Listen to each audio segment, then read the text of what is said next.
हमें रात का सीन दिखा जाता है जब आसमान पे बहुत सारे तारे थे। तभी वहां पर कुछ लोग घर वापस जा रहे थे। उनमें से एक कहता है, आज का दिन तो बहुत ही ज्यादा बिजी गुजरा था, मैं तो बस घर जाके सोना चाहता हूँ। दूसरा कहता है, बिल्कुल बहुत ज्यादा अंधेरा हो गया है, मैं भी जाता हूँ। लेकिन तभी उनके ऊपर से कोई चीज उड़ के जाती है तो वो दोनों ऊपर देखते हैं, वहां पर कुछ भी नहीं था। वो कहता है, क्या हमने कोई चीज देखी थी? लेकिन वो थी हमारी हीरोइन, जो कि हमारे हीरो की बॉडी में वहां पे ड्रैगन वाली फॉर्म में अपने ऊपर सबको बिठा के लेके जा रही थी।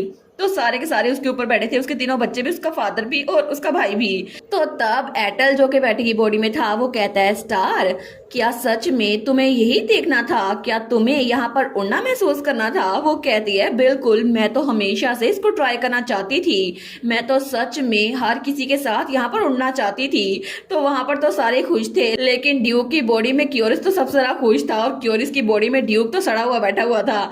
लेकिन हमारी हीरोइन कहती है, एक स्पिरल के तौर पर मैं किसी को भी उठा नहीं सकती ना, तो इसी वजह से मैं ड्रैगन के तौर पर अपनी पूरी फैमिली को यहाँ पर हवा की सैर करवाना चाहती थी। और तो और मैं ड्रैगन फॉर्म में लोगों से बात भी कर सकती हूँ। ड्रैगन होना कितना फायदेमंद है ना? तो बैटी की बॉडी में एटल कहता है, स्क्विरल्स भी बहुत ही ज्यादा अच्छी होती हैं, उनके अपने फायदे होते हैं। तो बैटी कहती है, सच में? कौन कौन से फायदे होते हैं? वो कहता है, वेल वो बहुत ज्यादा क्यूट होती हैं। हमारी बैटी कहती है, सच में? मुझे और बताओ। वो कहता है, उनमें तो इतनी एबिलिटी होती है, वो अपने मुंह में बहुत सारे नट्स उनको जमा कर सकती है।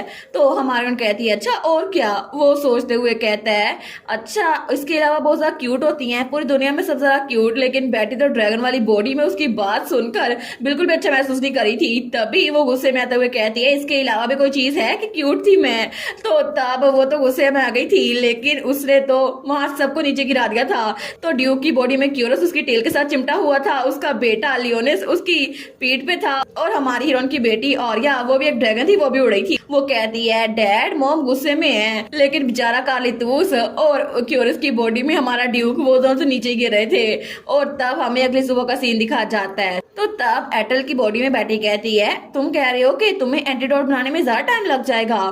तो वेन कहता है, बिल्कुल, मैंने हर एक पॉसिबल कॉम्बिनेशन ट्राई करके देख लिया है, लेकिन मुझे सोल्यूशन नहीं मिल रहा। वो तो बेचारा पूरी रात सोया नहीं था। वो कहता है, कितना अजीब है, आखिर क्या कॉम्बिनेशन हो सकता है? मैंने सब कुछ तो ट्राई कर लिया, आखिर ये कॉम्बिनेशन काम क्यों नहीं कर रहा? तो एटल और बैटी एक दूसरे की तरफ देखती हैं। तो बैटी एटल की बॉडी में कहती है, वेन तुम बिल्कुल भी ठीक नहीं लग रहे, पहले तुम्हें नींद पूरी करनी चाहिए। वो कहता है, नहीं मैं बिल्कुल ठीक हूँ, योर मैजेस्टी, मेरा मतलब है एम्प्रेस, आपको मेरी फिक्र करने की जरूरत नहीं है। तो हमारी बैटी कहती है, नहीं तुम सच में सीरियस लग रहे हो, मुझे लगता है कि तुम्हें कुछ दिनों के लिए काम से छुट्टी लेनी चाहिए और बस इसी पे फोकस करना चाहिए, अभी जाकर रेस्ट करो। तो उसने उसको वहां से भेज दिया था। फिर वो कहती है, चलो शुक्र है, लेकिन मुझे लगता है इसमें थोड़ा टाइम लग जाएगा। क्या हम लोग उस वक्त तक अपने काम कैसे मैनेज करते हैं उस पर बात करें?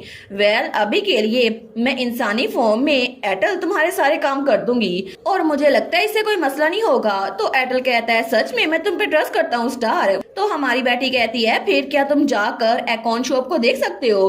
तो एटल कहता है, बिल्कुल, मैंने तुमसे बहुत कुछ सीखा है, इसी वजह से मैं उसको फोकस कर सकता हूँ। लेकिन तभी वो दोनों वहां पे ड्यूक और क्यूरिस की तरफ देखते हैं। वो कहते हैं, पीछे आप दोनों बचे।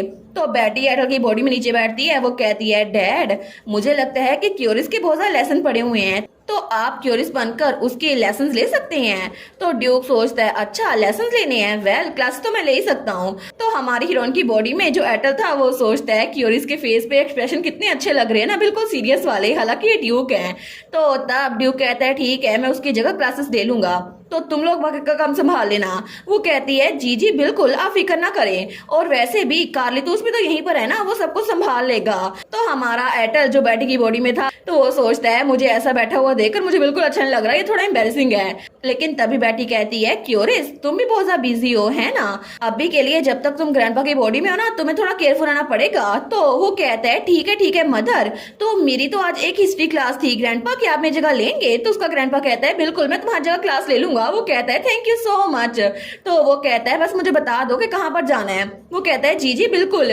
लेकिन हमारी बैटी एटल की बॉडी में उनको देख रही थी। वो सोचती है, चलो आज का दिन तो गुजर जाएगा। और थोड़ी देर के बाद दोपहर का सीन दिखा जाता है, जब वहां पर क्यूरिस की बॉडी में हमारा ड्यूक क्लासेस ले रहा था। तो टीचर उसको हिस्ट्री बता रही थी। वो कहती है, क्यूरिस क्या पिछली बार जो मैंने तुम्हें टॉपिक बताया था, क्या तुम्हें वो याद है? मुझे लगता है कि तुम पिछली बार एम्पायर में और किंगडम में थोड़े से कंफ्यूज हो गए थे, तो मुझे फिर से एक्सप्लेन करने दो। तो ड्यूक कहता है ये तो एक पैक्ट हुआ था जो फैमिलीज के दरमियान शुरू हुआ था। असल में ये पैक्ट ये तो दो फैमिलीज के दरमियान था, स्नेक फैमिली और line family. Snake family Amperian family थी जिनका काम एम्पायर में लोगों को विजडम फराहम करना था, और लाइन फैमिली का काम था स्ट्रेंथ प्रोवाइड करना। वो लोगों को प्रोटेक्ट करती थी एक्सटर्नल एनिमीज से, और इसी वजह से दोनों फैमिलीज की वजह से एम्पायर की बुनियाद रखी गई थी। तो उसकी टीचर कहती है सच में ये तो बिल्कुल ठीक कहा तुमने, ऐसा लगता है कि तुमने हर एक चीज सीख ली है। वो कहता है कि तो बेसिक नॉलेज है इसी वजह से। टीचर क्या हम लोग ये कुरिकुलम थोड़ा आगे ना बढ़ाएं, मुझे लगता है कि स्टडीज थोड़ी पीछे हैं। वो कहती है ठीक है। वो सोचती है पता नहीं अचानक से इतना जीनियस कैसे बन गया। लेकिन थोड़ी देर के बाद जब उसकी क्लासेस खत्म हो गई थी तो ड्यूक क्यूरियस की बॉडी में बाहर आ रहा था। तो वो सोचता है मैंने बहुत लंबे अरसे बाद क्लासेस ली हैं, लेकिन टीचर को शक नहीं होगा ना कि मैं क्यूरियस नहीं हूँ। तो तभी वो आगे आता है। वो सोचता है पता नहीं क्यूरियस मेरी बॉडी में क्या कर रहा होगा। तो तभी वहाँ पे क्यूरियस कुछ गार्ड्स के साथ खड़ा था। तो ड्यूक सोचता है नाइट्स ये तो रॉयल फैमिली के है ना, और क्यूरियस ये क्या कर रहा है। तो वो उनको छुप के देख रहा था। वो सोचता है क्या ये इनको सबक सिखाने की कोशिश कर रहा है, क्या ये इनको डिसिप्लिन कर रहा है। लगता है कि ये जरूर मेहनत कर रहा होगा, मुझे इस पे ध्यान रखना होगा।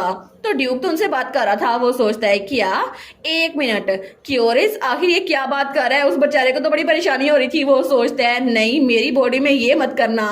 लेकिन असल में हुआ ये था कि वहां पर हमारे ड्यूक की बॉडी में क्यूरियस कहता है तुमने कहा कि इसने तुमसे लड़ाई की थी है ना, लेकिन ऐसी बात है तुम लोग के दरमियान मसला हल करने का सिर्फ एक ही तरीका है। तो हमारा ड्यूक क्यूरियस की बॉडी में सोचता है कि ये मसला हल करवा देगा, लेकिन ड्यूक की बॉडी में तो क्यूरियस बड़ा सीरियस होकर उनसे बात कर रहा था। तो वो सोचता है ये सच में मेरा ग्रैंडसन है, मुझे लगा ही था ये बहुत ज्यादा समझदार होगा। लेकिन ड्यूक की बॉडी में वो कहता है अच्छा तो ये सब कुछ तो होता ही रहता है, अब बस तुम लोग को एक ही काम करना होगा। वो दोनों को एक एक हाथ पकड़ता है और कहता है दोनों आपस में हाथ मिलाओ और गले मिलो, सारा मामला हल हो जाएगा।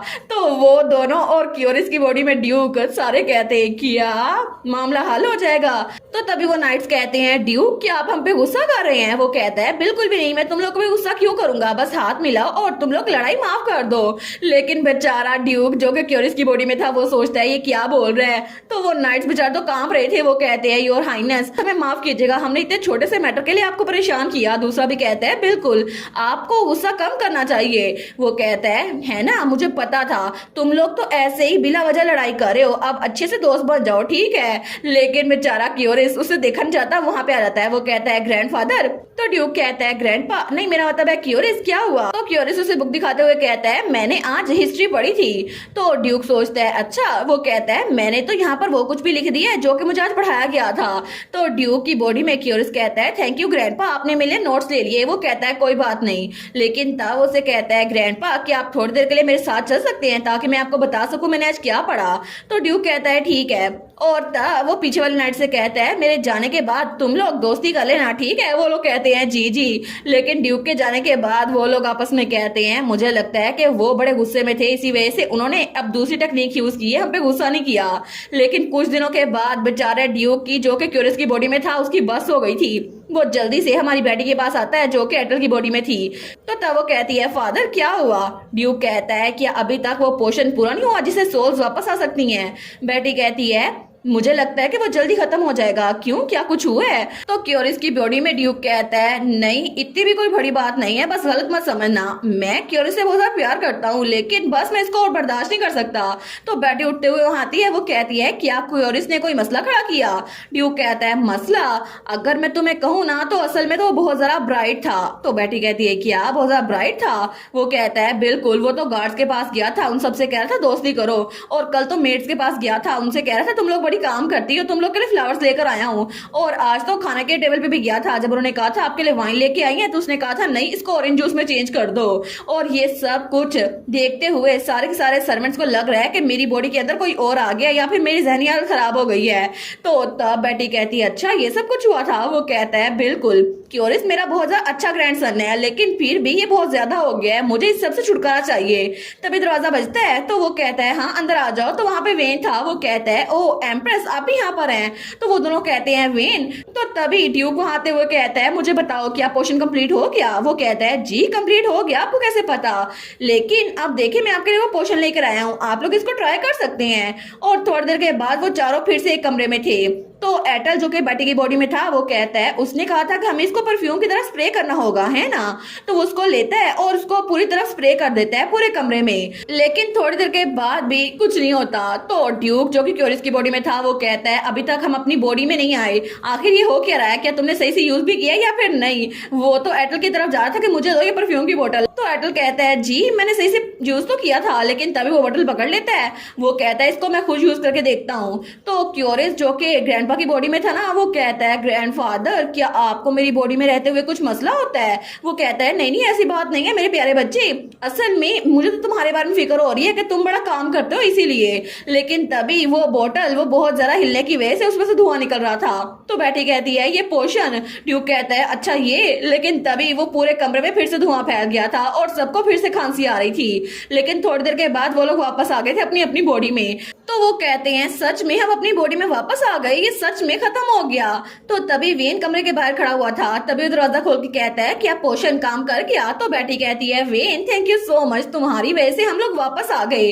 वो कहता है नहीं नहीं कोई बात नहीं, मैंने तो बहुत ज्यादा टेस्ट किए थे, ऐसा लगा था ये काम कर जाएगा। वो कहती है अच्छा शायद इसी वजह से स्टार्ट में ये काम नहीं किया था। वो कहता है क्या मतलब, क्या फिर से कोई मसला हो गया है, मुझे बताइए क्या टेम्परेचर का मसला है या फिर कोई और मसला है। बैठी कहती है नहीं नहीं कुछ भी नहीं हुआ, वेल तुम्हारी रिसर्च बहुत ज्यादा अच्छी जा रही है। तो तभी ड्यूक अपनी बॉडी में जो वापस आ गया था ना वो सोचता है चलो इतने ट्विस्ट और टर्न्स के बाद फाइनली मुझे मेरी बॉडी वापस मिल गई। तो थोड़ी देर के बाद वो कालीतूस के साथ बाहर जा रहा था और बिल्कुल सीरियस था जैसे कि ड्यूक होता है। तो तब वो बाहर जाते हुए कहता है सब लोग चलो मैं बहुत ज्यादा थक चुका हूँ, हम लोग को वापस नॉर्थ जाना चाहिए।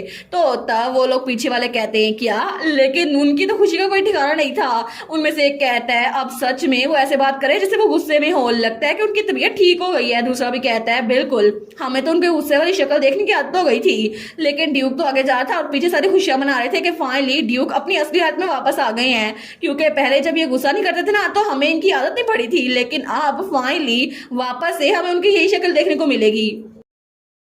और इसी के साथ ये वाला पार्ट यहीं पर ख़त्म। तो आप लोग बताइएगा आप लोग को ये पार्ट कैसा लगा, और वीडियो को लाइक और चैनल को सब्सक्राइब लाजमी कीजिएगा। बाकी वीडियोस का लिंक भी स्क्रीन पर नज़र आ रहा होगा तो काइंडली उनको भी चेकआउट कर ले। और thank you so much for watching my videos. Stay safe, bye bye.